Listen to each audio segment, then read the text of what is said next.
우리 사랑하는 성도님들, 지난 한 주간 잘 지내셨습니까? 저 역시 하나님의 은혜로 또 우리 성도님들 기도해 주셔서 이렇게 건강하고 기쁘게 한 주간 잘 지내고 오늘 주일의 말씀을 전할 수 있게 되어서 감사하게 생각을 합니다.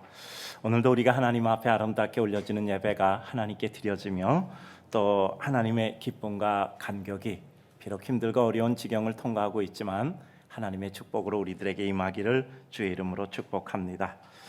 우리는 2주 전부터 그렇지 않아도 어려운 인생 삶의 장면 속에서 코로나19라는 전염병까지 이렇게 6개월 넘게 고통으로 저희들에게 다가와 지루하게 지쳐가는 이때에 몇 주 동안 환난을 넘어 새로운 시대를 열어감이라는 이와 같은 내용을 가지고 하나님 말씀의 은혜를 받고자 합니다. 특별히 우리 성도들은 오히려 이런 어려운 때를 통해서 오히려 하나님의 은혜를 깨닫고 누림으로 이 고통의 때가 도리어 하나님의 은혜의 역사의 때가 되기를 소원하고 하나님의 말씀을 전하는 것입니다. 특별히 우리는 어려움을 그냥 지나치면 안 되고 그 어려움 가운데 반드시 무엇인가 하나님의 은혜를 취득하고 하나님의 은혜를 이루고 이 어려움을 건너 이루어지는 하나님의 영광의 때에 하나님께 사용되는 사람이 될 줄로 믿습니다.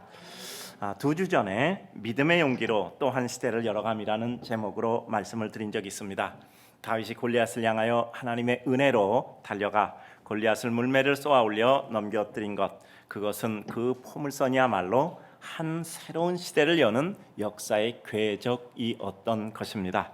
지난주는 특별히 나와 나 자신을 잘 파악하여 그리고 나의 일을 잘 파악하여 하나님의 뜻을 이룸이라는 제목으로 세례 요한에 대해서 같이 은혜를 나누게 되었습니다. 세례 요한은 정확히 내가 누구인가를 알고 있었고 또 정확하게 내가 무엇을 하는 사람인가를 알고 있었기 때문에 자기 본분과 일을 파악하여 하나님의 일을 흔들림 없이 감당하였던 것입니다. 사람이 자신의 삶의 모든 갈 길을 바라보게 될 때 생긴 사명감은 그로 하여금 흔들리지 않는 하나님의 은혜와 은총을 이루게 되는 것입니다. 오늘은 특별히 예수님의 겟세마네 기도를 통해서 하나님의 뜻을 받아들이는 수용을 통해 하나님의 뜻의 완성을 이루는 모습을 살펴보고자 합니다. 지난주에 제가 이러저러한 시를 읽는 가운데 2편의 시가 가슴에 깊이 남아 큰 울림, 공명을 주어 그 여운이 남아 있습니다. 제 방에 보면 시집이 참 많아요. 그래서 제가 이렇게 저렇게 또 뭐 다른 책 보다가 잠시 쉴 때 되면 이렇게 시를 읽고는 하는데요. 제가 먼저 우리 성도님들이 단번에 외울 수 있는 아주 짧은 시니까 한 편을 소개해 드리고자 합니다. 자, 우리 올려주세요. 사막이라고 하는 시인데요. 자, 우리 제가 한 줄 읽으면 여러분이 한 줄 그대로 따라서 읽고 교독해서 읽는 것이 아니라 그걸 똑같이 읽으시기를 바랍니다. 아마 그래서 마음에 어떤 느낌이 와닿는가 한번 느껴보도록 하겠습니다. 그 사막에서 그는 너무도 외로워 때로는 뒷걸음질로 걸었다. 자기 앞에 찍힌 발자국을 보려고. 그 사막에서 그는 이제 제가 혼자 읽을게요. 그 사막에서 그는 너무도 외로워 때로는 뒷걸음질로 걸었다. 자기 앞에 찍힌 발자국을 보려고. 정말 가슴에 저미는 고독과 고독이 주는 고립감과 외로움을 떨칠 수가 없이 느껴져 그 가운데 잘 탈피가 되지 않는 마음의 울림이 있는 깊은 시였습니다. 이 시는 바이런이나 아니면 워즈워드 같은 유명한 시인이 쓴 것이 아니고 또 여러분이 혹시 읽으면서 그 사람의 시가 아닌가 생각하는 T.S. 엘리엇의 시도 아닙니다. 다만 초라한 외모와 초라한 삶을 가지고 있는 오르텅스 블루라는 한 여성의 시입니다. 시도 무슨 대단한 시작 활동을 한 것은 아니었어요. 파리 지하철 공사가 공모한 시 콩쿠르에서 8,000명이 응모했는데 그 중에서 1등으로 뽑혀서 세상에 삐죽하게 나온 알려진 시입니다. 저는 이 시를 읽는 순간 너무 가슴이 아파 며칠간 이 시에서 헤어나오기가 어려웠습니다. 그 사막에서 그는 너무도 외로워 때로는 뒷걸음질로 걸었다. 자기 앞에 찍힌 발자국을 보려고. 그래요. 아무도 그 옆에 없는 거예요. 자기의 자취 흔적 아무것도 느낄 수 없었죠. 그러니까 자기의 발자국이라도 내게 있어서 어떤 흔적이 되고 내 옆에 어떤 이와 같은 사랑과 사물을 느끼는 이와 같은 자취로 느끼기 위해서 그는 오히려 뒷걸음질로 걷는 이와 같은 일을 했다고 하는 거죠. 저는 이 시를 읽는 순간 너무 가슴이 아팠습니다. 우리 인간의 절규적 고독과 외로움 속에서 이것은 시적 상상력으로 쓴 시가 아니에요. 그 삶의 숨쉴 수조차 없는 절대 고독의 아픔이 시라고 하는 출구를 통해서 겨우 그 초라한 그녀를 가느다랗게 숨쉬게 한다는 것을 느끼게 할 수밖에 없었습니다. 우리 인생이 그렇지 않습니까? 사는 것이 너무 외로워 내가 내 발자국이라도 보아야 살 수 있을 것 같은, 그래야 나의 삶의 존재감 혹은 무엇인가 나와 같이 동행하고 있다는 이와 같은 자취의 고립감 속에서 절규하고 있지 않습니까? 저는 요즘 목사로서 우리 성도들 혹은 인생의 삶이 참 너무 힘겹겠다라는 생각이 들고는 합니다. 살아보려고 버둥거리고 심지어는 잘못해서 징계를 받아 요나 물고기 뱃속 같은 고통 속에서도 살아보려고 더 버둥거리며 자비를 구하고 은혜를 구하는 우리 인생들의 삶이 아닌가 생각합니다. 그리고 시편 121편 1, 2절을 떠올리게 됩니다. 내가 산을 향하여 눈을 들리라. 나의 도움이 어디서 올까? 나의 도움은 천지를 지으신 여호와에게서로다. 이 시는 결코 범상한 시가 아닙니다. 이건 그냥 하나님이 나의 도움이라는 그런 뜻만은 아니에요. 제가 이 시를 깊이 느껴본 적이 있어요. 제가 언젠가 어려울 때 제가 기도원에 가서 산에 올라가서 기도를 했습니다. 그 소나무가 이렇게 있는 이와 같은 아래가 내려다보는 산이었었는데, 제가 이제 기도를 하고 또 눈을 뜨고 먼 산을 바라보고 눈을 뜨고도 기도하고 눈을 감고도 기도하고 있는데, 이렇게 보니까 제 발로 그 큰 개미들이 우르르 이렇게 몰려와서 그 제 발을 타고 다 이렇게 지나가더라고요. 그리고 제 다리 정갱 위로 올라오기도 하고 그러는데, 제가 그것을 떨어버리고 싶은 의지도 또 그런 마음도 없어요. 그냥 개미가 내 몸 위로 이렇게 우르르 올라오는구나 하는 생각을 했을 뿐입니다. 제가 기도하는 중에 정말 내가 산을 향하여 눈을 들리라. 나의 도움이 어디서 올까? 나의 도움은 천지를 지으신 여호와에게서로다. 정말 아무 곳에서도 도울 것이 없고 아무도 도울 자가 아니고 아무도 나에게 있어서 위로와 기쁨이 되지 않는다고 생각할 때 나의 도움은 천지를 지으신 여호와로서만 있다라는 이런 생각을 하게 되는 것이죠. 이것은 그냥 편안하고 여호와는 나의 힘, 나의 소망, 나의 기쁨 이런 시가 아니에요. 정말 절대적인 고독과 고립 속에서 이와 같은 느끼는 거죠. 아까도 말씀드렸지만 시적 상상력으로 쓴 시가 아니라 가슴에서 느껴지는 아픔의 토로죠. 저는 다윗의 시가 결코 범상이 받아들여지기 쉽지 않다 생각합니다. 그 가슴에 절규가 있는 시죠. 도울 것 없어 처절히 느껴지는 유일한 도움의 출구와 삶의 가느다란 빛의 출구, 하나님을 바라볼 수밖에 없는 인생의 처지와 그에게 의탁하고자 하는 마음의 초조와 애절이 젖어 나오는 것이죠. 그러나 우리는 이와 같은 가슴 아픈 절규와 심정에 머물러서 살 수만도 없습니다. 많은 의무와 책임은 우리를 전투적 삶의 장면으로 몰아가죠. 그래서 우리는 필연적으로 하나님이 우리에게 주신 그 은혜와 은총과 기쁨과 평강을 만나고 누려야만 합니다. 저는 요즘 이렇게 혼미할 때는 우리 성도들이 참 행복했으면 좋겠다고 생각합니다. 요즘 사명성과 그리고 가야 할 길을 강조하는 것도 그래야 우리가 젖은 슬픔과 여러 가지 고통과 아픔에 매몰되지 않고 우리가 길을 가면서 그 가운데 하나님의 기쁨을 누릴 수 있겠다라고 생각해서입니다. 우리 사랑하는 성도님들, 우리 하나님의 백성의 삶의 행복은 결국 마음의 평안에서 옵니다.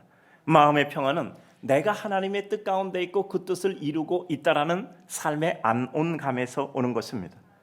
그리고 그것은 하나님의 뜻을 수용, 받아들임에서 오게 되는 것입니다.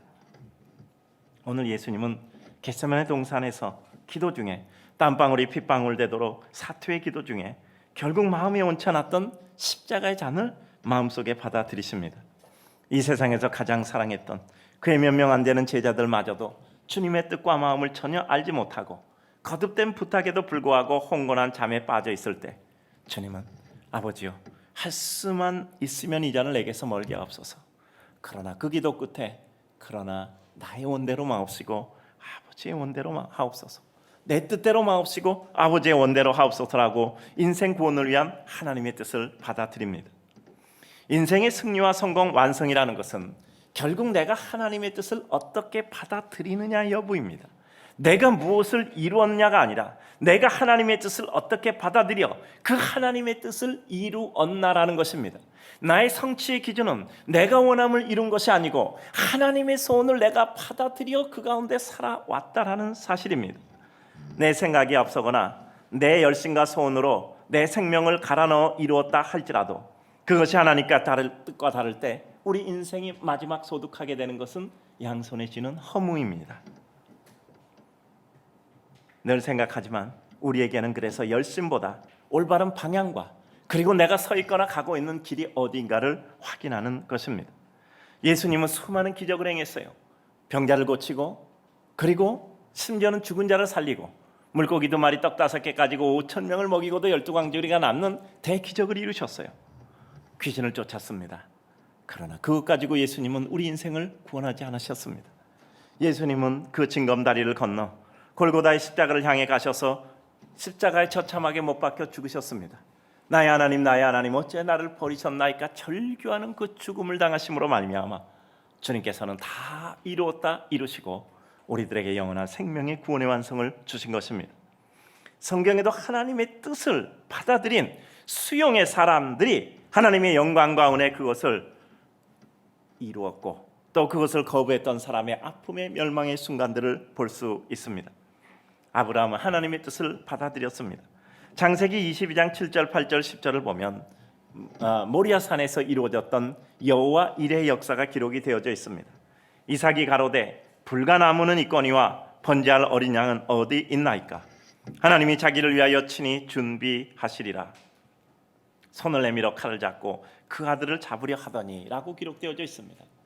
정말 25년이나 간구 끝에 얻은 75세 때부터 100세까지 기다려 25년이나 기적 가운데 얻었던 이 이삭을 하나님 앞에 번제물로 드리라는 이와 같은 하나님의 말씀을 들었을 때 아브라함은 선택의 여지가 없는 것을 알았어요.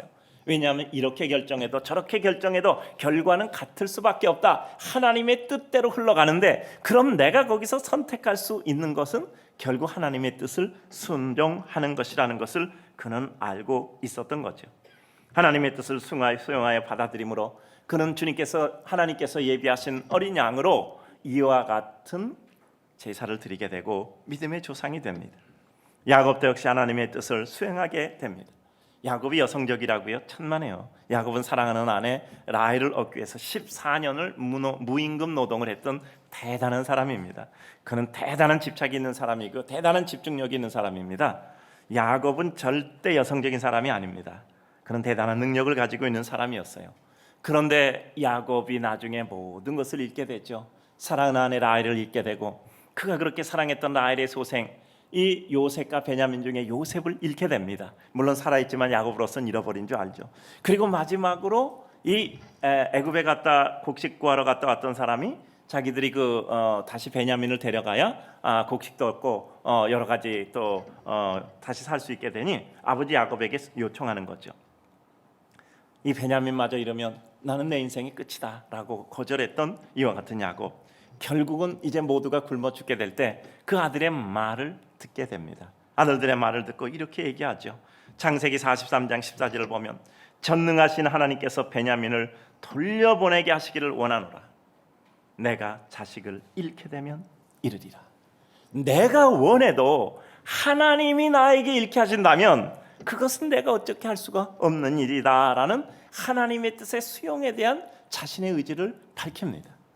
우리 인생의 성화, 우리 인생의 완성, 우리 인생의 거룩은 하나님의 뜻을 내가 받아들이겠다라는 마음의 각오가 서고 그것이 나에게 있어서 슬픔과 비통만이 아니라 나에게서 가는 의연한 길일 수밖에 없을 때 이루어지는 거죠. 요셉도 하나님의 뜻을 수행하잖아요. 요셉이 곡식 구하러 온 형들을 만나게 되고 그가 자기 자신의 정체를 밝힙니다. 형들이 무서워 덜덜 떨죠. 이제 우리는 죽었구나. 창세기 45장 5절 8절을 보면 하나님이 생명을 구원하시려고 나를 당신 앞에 보내셨나이다. 나를 이리로 보낸 자는 당신들이 아니요 하나님이시니라. 자신에게 이루어졌던 모든 것을 인간의 악한 행위에 의해서 이루어졌고 그것을 극복한 것이 아니라 하나님이 용도대로 그를 정하셔서 그 형들의 손을 통해서 보내시고 그를 통하여 하나님의 위대한 유업을 이루었다고 고백하고 있는 것입니다. 하나님의 뜻을 나는 받아들인 것이고 나의 삶은 하나님의 은혜 가운데 이루어졌다라는 것이죠. 모세도 마찬가지입니다. 모세가 출애굽의 대역사를 시작할 때 모세는 무기력한 사람이었죠. 나는 할 수 없습니다. 하나님이 능력 주시고 하나님이 대언자까지 세우셔서 그를 불러내셨을 때 결국 그는 거부했지만 하나님의 뜻 가운데 그의 마음을 결심하여 하나님의 뜻을 받아들입니다. 담대하게 바로 앞에 서서 내 백성을 보내라고 외칩니다. 그리고 모세는 그 광야를 들어가게 되죠. 기도원도 마찬가지입니다. 하나님의 뜻을 수용하게 되죠. 하나님의 뜻을 받아들입니다. 그러므로 말미암아 그는 가장 연약한 자로서 가장 강한 자의 역할을 이루었던 거죠. 다윗도 마찬가지입니다. 하나님의 뜻을 받아들이게 되죠. 이 다윗이 여러 가지 장면에서 하나님의 뜻을 받아들이게 되는데요. 아주 이색적인 장면이 있잖아요. 다윗이 그 우리아의 아내였던 그 바세바와 더불어서 이제 아들을 낳습니다. 범죄의 자식이죠. 그러니까 하나님께서 그 아들을 치시잖아요. 그래서 아들이 죽게 돼요. 정말 중병으로 말미암아 죽게 되는 순간 다윗은 너무너무 가슴이 아프잖아요. 그래서 다윗은 하나님께 금식하며 하나님께 왕의 모든 관복을 벗고 하나님 앞에 간구해서 애걸복걸을 하게 되죠. 그 신하들이 다윗이 하도 정말 너무 가련하게 울고 기도하기 때문에 가슴이 아팠죠. 근데 결국 그 아들은 죽었어요. 근데 정말 신하들은 이 다윗이 거기서 절망하리라 생각했는데 다음 날 보니까 다윗이 반듯하게 차려입고 기름을 바르고 관복을 입고 왕의 업무를 보는 거예요. 그 신하들이 하도 이상해서 묻는 거죠. 어찌하여 그러십니까? 하니까 하나님이 결정하신 것이 아니냐. 하나님이 결정하셨다면 나는 그 결정을 따를 수밖에 없지 않느냐. 하나님의 뜻을 그는 받아들였던 것입니다. 요나단도 마찬가지죠. 하나님의 뜻을 수행했던 것이죠. 바울과 실라도 애매하고 억울하게 빌립보 감옥에 갇혔지만 그 가운데서 하나님의 뜻을 기대하고 받아들이며 찬송하고 기도하고 한밤중에도 하나님께 찬송하고 기도했죠. 그때 옥토가 흔들리고 옥문이 열리고 착고가 풀리고 그들은 밖에 나올 수 있었고 간수가 이들이 탈주한 줄 알고 자기의 책임 때문에 자결하고 할 때 죽지 말라 말리죠. 내가 어떻게 구원을 얻을 수 있겠습니까? 주 예수를 믿으라. 그리하면 너와 내 집이 구원을 얻으리라. 위대한 하나님의 말씀이 선포되고 있는 것이죠. 하나님이 억울한 여러 가지 길로 인도하셨다 할지라도 그 가운데 하나님의 뜻을 이루기 위하여 그 뜻을 받아들이는 거죠. 하나님의 뜻을 받아들이기까지가 어렵지 결국 받아들이게 될 때 그 순간부터는 마음의 평강과 은혜가 찾아오게 되죠. 그러므로 우리는 새 시대를 열어가는 것입니다. 하나님이 우리를 절대 고독과 외로움의 시절로 몰아가시면서 그 사막의 혼자만의 고독 속에서 결국 우리의 발걸음의 흔적 그리고 주님의 발걸음의 흔적을 찾게 하는 것이죠. 정말 너무 고독해서 내 발자국이라도 봐야 내 마음속에 무엇인가 그 고독을 이겨내며 갈 수 있다라고 생각하는 이때에 어느 날 문득 우리가 예상치 못한 주님의 발자국을 찾게 될 때 우리 인생은 새로운 은혜의 시대로 접어들게 되는 것입니다. 예수님은 제자들을 수용하셨잖아요. 예수님이 십자가에 못 박히고 죽으신 후에 제자들은 제 길을 갔어요. 그러나 부활하신 예수님은 그들을 다 찾았습니다. 그리고 그들에게 부활하신 모습을 보여주시고 하늘로 승천하시면서 그들에게 사명을 주셨고 성령의 은혜를 그들에게 보내주신 거죠. 결국 제자들은 그리스도의 복음을 위해서 땅끝까지 이르러 그의 증인이 되는 역사를 이루었던 것입니다. 예수님이 십자가를 수용하지 않았다면 모세가 자신의 가나안 입성 불가를 수용하지 않았다면 정말 그의 삶은 완성으로 끝나지 않을 것. 저는 모세가 가장 가슴 아팠던 중에 하나가요. 그 40년을 그렇게 질질하게 그 백성들과 엎치락뒤치락 하면서 40년을 온 끝에 마지막 가나안 전경을 바라보게 하고 하나님이 모세야 너는 저기 들어가지 못해. 그 이유가 너무 가슴 아파요. 전에 네가 무르바 반석에서 네가 나의 명을 어기지 않았니? 그때 내가 선포한 거 지금 내가 다시 확인시킨다. 너는 들어가지 못한다. 모세로서는 얼마나 슬프겠어요. 그러나 모세는 그 뜻을 받아들였던 겁니다. 모세의 실패가 아니죠. 인간적으로 보면 모세에 이루지 못한 미완성의 실패 같으나 그것이야말로 그 미완성을 받아들이는 영적 거인이 됨으로 말미암아 모세는 위대한 승리를 이루게 된 것입니다. 예수님이 십자가를 지심으로 말미암아 우리들에게 생명의 구원을 주어 우리의 영원한 주가 되신 것이죠. 인생은 때로는 실패조차를 수용했기에 하나님의 역사는 수년이 흘러가고 결국은 전체 구도의 승리를 이루게 됩니다. 내게 주어진 실패까지도 내가 받아들일 때, 그것조차가 하나님의 은혜였음을 내가 고백할 수 있을 때, 어느 날 그 모든 것이 합하여 하나님의 뜻과 선을 이루고 나에게 있어서 가장 큰 영광과 은혜를 이루는 것이죠. 내가 그 일을 실패해도, 내가 그것의 최고의 성취를 이루지 못해도 결국 하나님의 뜻을 기대하며 먹든지 마시든지 무엇을 하든지 우리는 하나님의 영광을 이루는 것입니다. 하나님의 뜻을 받아들이지 못하고 거부함으로 새 시대를 열지 못하고 멸망당한 사람들도 있지요. 롯의 사위들, 하나님께서 아브라함을 사랑함으로 말미암아 그의 조카 롯이 있는 소돔성에 구원의 빛을 한 줄기 주십니다. 롯과 그의 주변 사람들, 그의 식구들이 살게 하죠. 롯은 자기 아내, 자기 딸들, 그리고 자기 정원한 사위들에게 이제 이것을 빠져나가야 된다고 하죠. 그런데 창세기 19장 14절을 보면 롯이 너희는 일어나 이곳에서 떠나라 하되 그의 사위들은 농담으로 여겼더라 라고 말씀하고 있습니다. 하나님의 말씀을 농담으로 여김으로 말미암아 거부함으로 그들은 멸망하고 말았던 것입니다. 롯과 그의 딸들만 탈출하게 되죠. 잠언 22장 3절을 보면 슬기로운 자는 재앙을 보면 숨어 피하여도 어리석은 자들은 나아가다 해를 받느니라 라고 말씀하고 있습니다. 여러분, 하나님 앞에 뻗대는 자, 하나님 앞에 당돌하게 대항하는 자가 강한 것이 아니라 그들은 가장 어리석은 멸망을 보게 될 뿐입니다. 하나님 앞에 엎드려 하나님의 자비를 구하는 것, 그것이 은혜입니다. 가룟 유다는 하나님의 뜻을 파악하지 못함으로 예수 그리스도의 십자가 행렬을 받아들일 수가 없었습니다. 그의 삶은 가장 누추한 삶이 되었던 것입니다. 사울 왕도 그리고 애굽의 바로도 하나님의 뜻을 받아들일 수 없었기에 결국 그들은 멸망의 길을 자초했던 것입니다. 이와 같은 것을 생각하면 우리의 수용이라는 것에 대해서 다시 한번 정돈을 합니다. 수용이란 내 인간적 욕구와 바람이 있더라도 하나님의 뜻을 우선적으로 받아들이고 이루려고 함입니다. 내 마음이 원하는 것 있죠. 내가 기대하고 생각하는 것 있습니다. 나의 계획이 있습니다. 그러더라도 하나님의 뜻을 우선적으로 받아들이려고 이루려고 하는 것이죠. 그러니까 우리들에게 가장 중요한 것은 무엇입니까?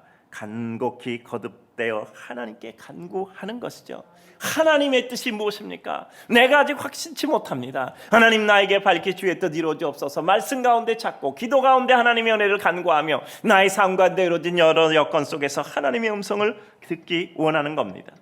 오늘 14장 36절에서 예수님은 간구합니다. 아버지께는 모든 것이 가능하오니 이 잔을 내게서 옮기시옵소서. 그러나 나의 원대로 마옵시고 아버지의 원대로 없어서. 내 원이 있어요. 내 원이 있습니다. 내 소원이 있어요. 그런데 내 소원대로가 아니라 아버지의 원대로 하옵소서. 하나님께 자기를 의탁하는 겁니다.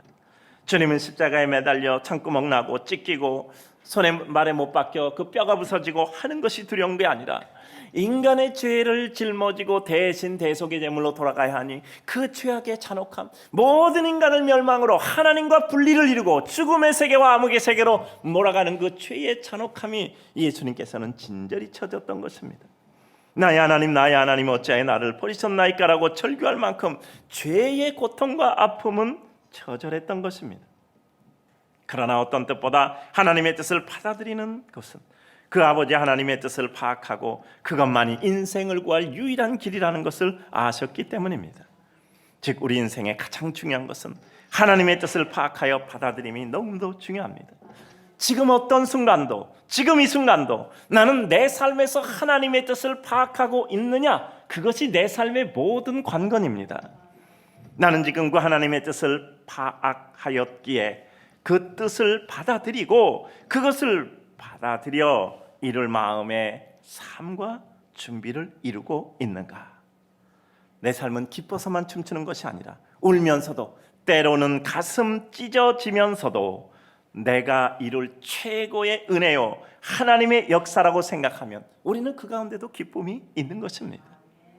내 뜻을 제어하여 하나님의 뜻에 순복하는 것입니다. 하나님의 뜻을 알았다면 그것을 이루기 위한 우리 삶의 단계를 밟아야 합니다.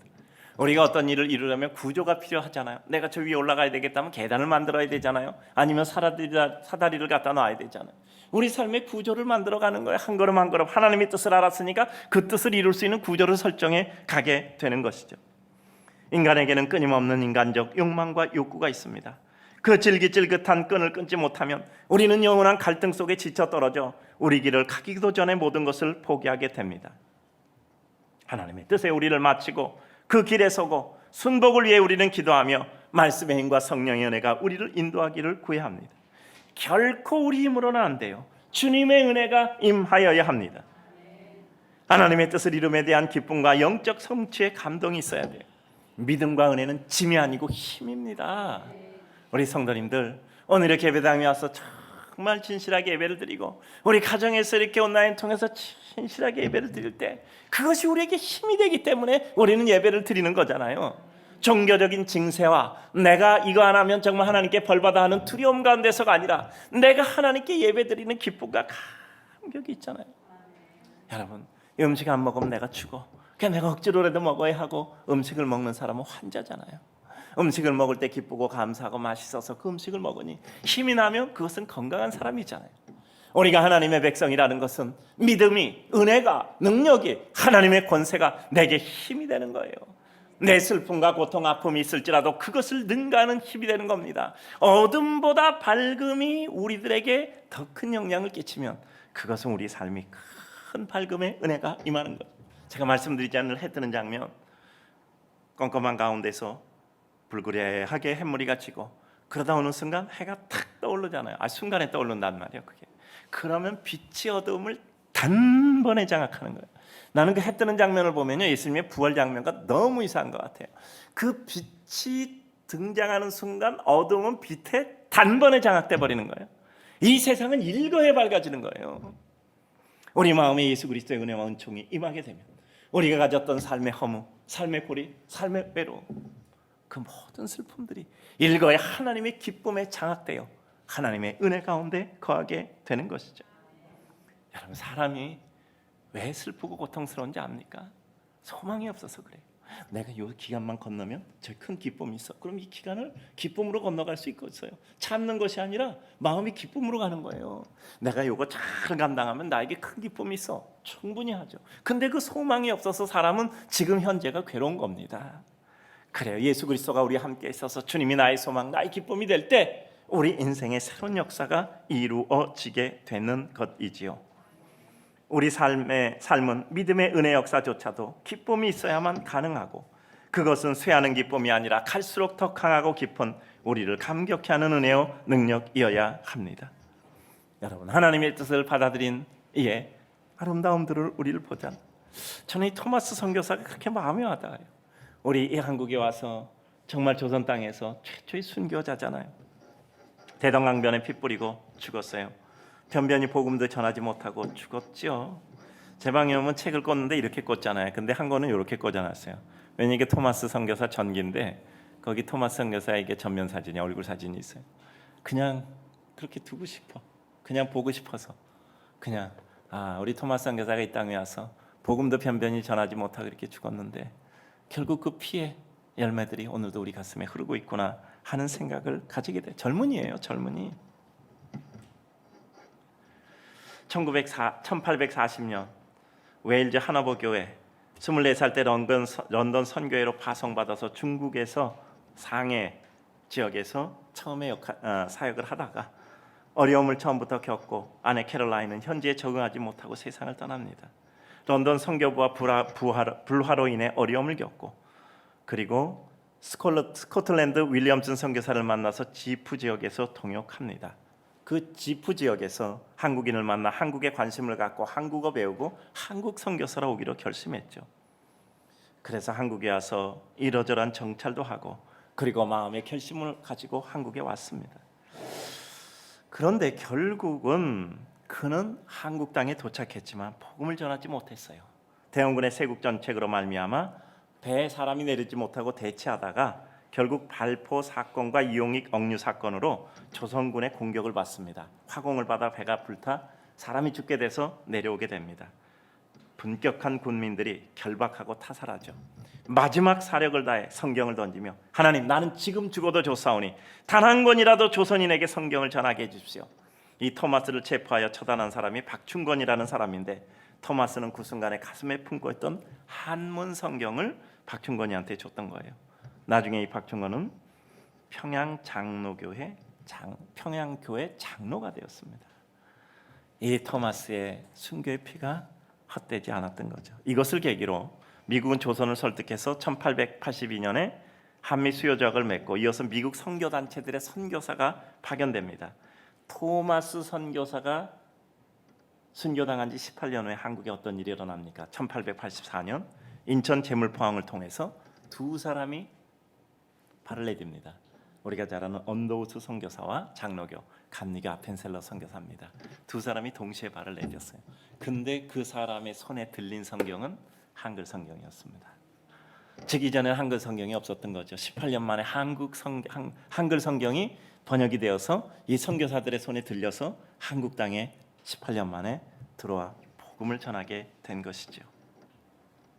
하나님의 뜻을 받아들인 자, 그 당대에 그가 그것을 이루지 못해도 그 아름다운 역사의 꽃은 결코 피어나게 되는 것이죠. 하나님의 뜻을 수용하게 되면 인간관계에 있어서도 상대에 대한 수용이 이루어집니다. 그래요. 주님은 사람들이 그를 향하여 분노의 이와 같은 함성을 남기죠. 십자가에 못 박으라.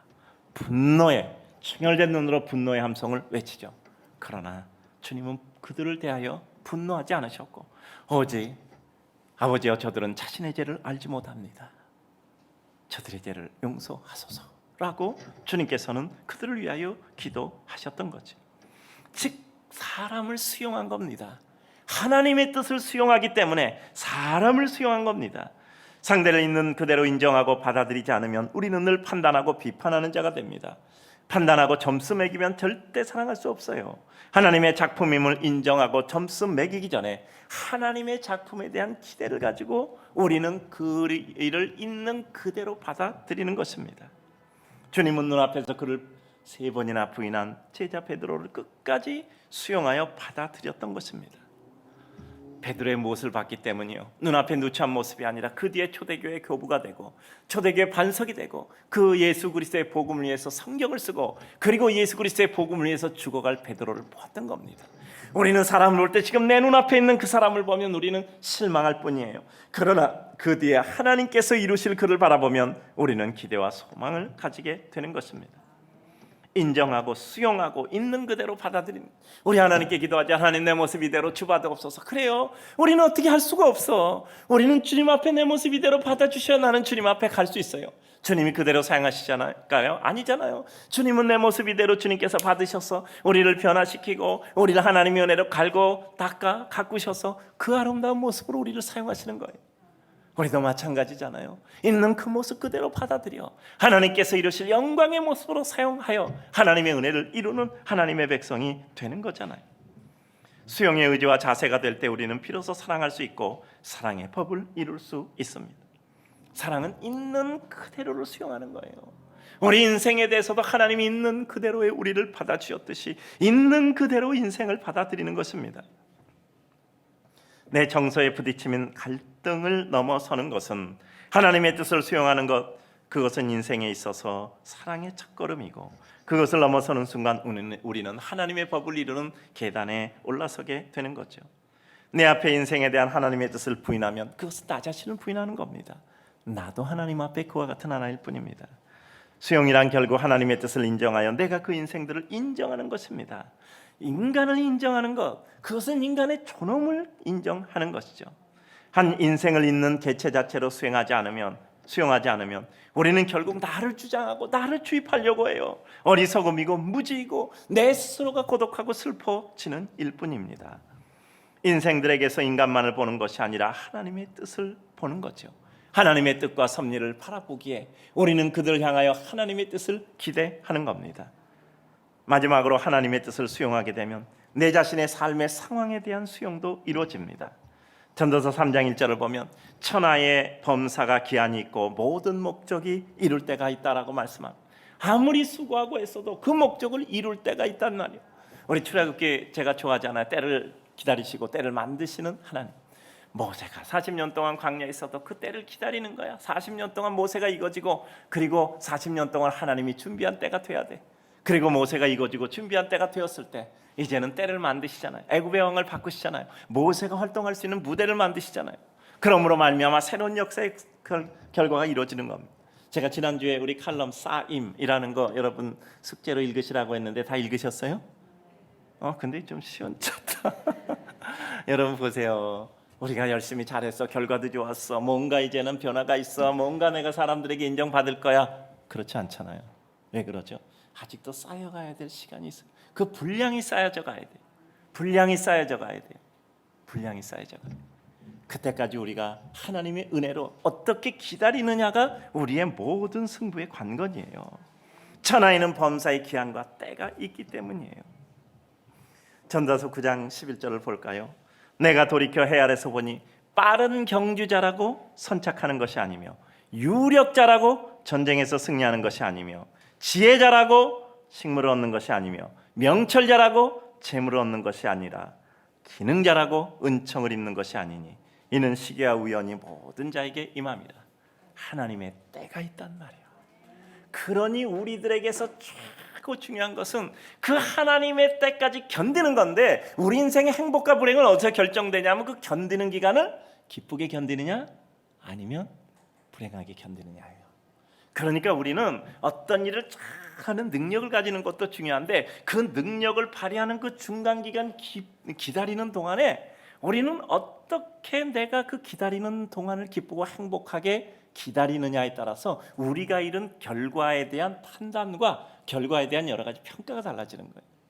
한을 품고 어떤 일을 이룬 사람하고 기쁘고 행복하게 하나님의 은혜를 누리다 그 일을 이룬 사람하고는 전혀 달라요. 어떤 일을 이루어도 그 용도가 다르단 말이에요. 그래서 우리는 하나님의 은혜 가운데 어려움과 고통의 시기를 기쁨으로 지낼 수 있는 보물을 찾기를 잘해야 돼요. 하나님의 은혜 보물을 찾아서 그 시간을 건너가야 합니다. 삶을 수용하기에 우리는 그 삶의 상황을 인정하고 극복할 마음의 자세를 가지는 것입니다. 우리는 하나님의 뜻과 내 길의 갈등의 고통보다 하나님의 뜻을 찾고 그것을 결정하여 이름이 훨씬 더 평안합니다. 삶의 상황을 일단 수용하고 해결해 나가기 원하는 것은 우리 삶을 긍정적으로 만들고 푸근하게 만들고 결국 그것을 통해서 하나님의 뜻을 이룹니다. 이건 내 상황이 아니야, 잘못된 거야 하고 끊임없이 생각하면 결국 우리는 회의주의자가 되고 우리를 아무 일도 못하고 망칠 뿐입니다. 회의는 우리를 미망의 늪으로 빠뜨릴 뿐이에요. 주님 바라보며 오직 그 어떤 경우에도 주님을 향해 가는 겁니다. 내 자신의 삶의 상황을 수용할 만큼 우리는 커지고 삶의 상황보다 우리는 더 원대한 하나님의 백성으로 살아가게 되는 거죠. 품을 수 있을 만큼 커집니다. 하나님의 뜻을 향하는 도중 우리는 스스로 커져가는 우리를 만들어져가는 우리를 볼 수 있습니다. 야, 내가 그래도 좀 찼네. 내가 그래도 거기서 기쁨을 찾아내네. 내가 거기서 베풀 줄 아네. 내가 그래도 하나님의 은혜 가운데 이만큼 컸네. 감사하다. 하나님이 나에게 어떤 일을 맡기실까? 내가 정말 하나님 기쁨이 돼야지. 이런 마음이 드는 거죠. 상황을 능가하는 최선의 방법은 그 상황보다 큰 하나님의 백성으로 만들어져가는 겁니다. 그것은 하나님의 뜻을 받아들임으로 이루어지는 거예요. 여러분, 제가 오늘 마치면서 이런 시를 한 줄 더 말씀을 드릴게요. 4줄짜리 짧은 시니까 여러분 오늘 또 그냥 또 한 줄 읽고 갑시다. 아침의 시라는 것인데요. 에디 마크햄이라는 사람의 시인데요. 자, 우리 저기 있죠. 제가 한 줄 읽고 한 줄씩 따라서 읽읍시다. 그는 원을 그려 나를 밖으로 밀어냈다. 나에게 온갖 비난을 퍼부으면서 그러나 나에게는 사랑과 극복할 수 있는 지혜가 있다. 나는 더 큰 원을 그려 그를 안으로 초대했다. 여러분, 살아가면 우리는 어떤 동그란 원을 그리고 그 안에 자신이 처하며 우리를 밀어내는 사람들이 있어요. 너는 이 안에 못 들어가. 넌 퇴출이야. 직장을 나가야 되고, 관계 속에서 그 관계가 깨져서 그 관계에서 나가야 돼요. 내가 원하던 모든 것, 내게 익숙하던 모든 것이 다 우리에게서 전리되고, 이제는 우리는 무엇으로부터 쫓겨가야 되는 이와 같은 때가 있어요. 근데 우리가 누리던 그 모든 것, 내가 원하던 모든 것으로부터 퇴출되어 밖으로 나올 때 그냥 나와서만 고통스러운 게 아니야. 그 과정 속에서 우리는 다 망가지는 거예요. 비난받고, 상대방에게 조롱받고, 그리고 우리의 자존감이 무너지고, 우리의 모든 것이 다 깨지는 거예요. 그는 원을 그려서 나를 밖으로 밀어냈다. 나에게 온갖 비난을 퍼부으면서. 그런데 그럼 우리는 어떻게 대처해요? 정말 너무나 외로워. 때로는 뒷걸음질로 걸었다. 자기 앞에 발자국을 보려고, 자기 앞에 찍혀진 발자국을 보기 위해서 정말 뒷걸음질이라도 해야 되는 그와 같은 고독한 삶 속에 우리는 무엇을 할 수 있는 겁니까? 그러나 나에게는 사랑과 극복할 수 있는 지혜가 있었다. 나는 더 큰 원을 그려 그를 안으로 초대. 그래요. 내가 쫓겨났으면 나는 그 원으로부터 쫓겨났다고 생각하지 말고 그것을 넘어서 더 큰 원을 그려놓고 그 안에 거하는 거예요. 네가 나를 쫓아내도 나는 이 큰 원 안에 있어. 너와 같은 원 안에 있어. 그러니까 우리는 같이 살아가는 거예요. 여러분, 슬픔을 이겨내는 것은 그 슬픔을 품어서 슬픔보다 내가 더 큰 사람이 되는 거예요. 고통을 이겨내려면 고통보다 내가 더 큰 사람이 되는 거예요. 실패를 이겨내려면 내가 그 실패보다 더 큰 사람이 되는 거예요. 더 큰 원을 그리는 거예요. 더 큰 원을 그려서 우리는 이 원 안에 같이 있는 거예요. 모두를 품어버리는 거예요. 오늘 주님을 사랑하는 성도님들, 우리 삶에 더 큰 원을 그려 우리의 슬픔, 고독, 아픔, 실패, 눈물, 그 모든 것을 가슴으로 품어 하나님의 거대한 믿음의 영적 거인되는 하나님의 백성 되어 새 시대를 열어가는 은총의 백성 되시기를 주의 이름으로 축복합니다.